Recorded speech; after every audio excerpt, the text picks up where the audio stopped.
بسم اللہ الرحمن الرحیم۔ السلام علیکم، کیسے ہو آپ سب؟ امید ہے کہ سب خیریت سے ہوں گے۔ آج ہم جانیں گے شلجم کے طبی فائدے۔ شلجم سبزیوں کی ایک اقسام ہے جسے پکا کر بھی کھایا جاتا ہے اور کچی بھی استعمال ہوتی ہے، جبکہ اس کا اچار بھی ڈالا جاتا ہے۔ اسے سادہ حالت یعنی اکیلے شلجم یا پھر گوشت کے ساتھ پکایا جاتا ہے۔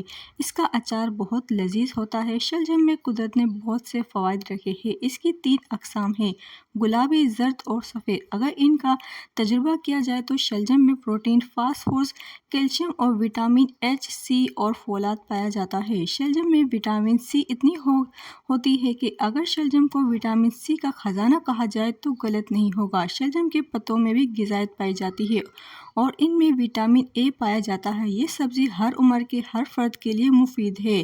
شلجم کو سلاد میں بھی استعمال کیا جاتا ہے۔ شلجم کا استعمال پیٹ کے متعدد امراض کے لیے فائدہ مند ہے۔ یہ قبض کو توڑتا ہے اور معدے کی بیماریوں کو ختم کرتا ہے۔ یہ جسم کو طاقتور بناتا ہے اور بدن کی کمزوری کو دور کرتا ہے۔ جگر کو بھی طاقت دیتا ہے، بلکہ یونانی طب کے ماہرین اس بات پر متفق ہیں کہ قدرت نے شلجم میں جگر کی پتھری کو توڑنے کی صلاحیت رکھی ہے۔ شلجم خشک کھانسی میں بے حد مفید ہے۔ نہ صرف نیا خون پیدا کرتی ہے بلکہ مصفی خون بھی ہے۔ شلجم کا استعمال بصارت کو مضبوط کرتا ہے، بھوک بڑھاتا ہے۔ جلد امراض میں اس کا کھانا مفید ہے۔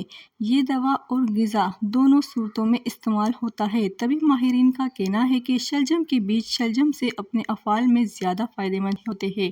شلجم کھانے والوں کو کمر درد، گردہ درد میں آرام ملتا ہے۔ احتیاط: یاد رہے شلجم بلغم پیدا کرتا ہے مگر نمک لگا کر کھانے سے یہ عارضی نہیں ہوتا۔ ویڈیو اچھی لگی ہو تو پلیز لائک اینڈ سبسکرائب کیجیے۔ اللہ حافظ۔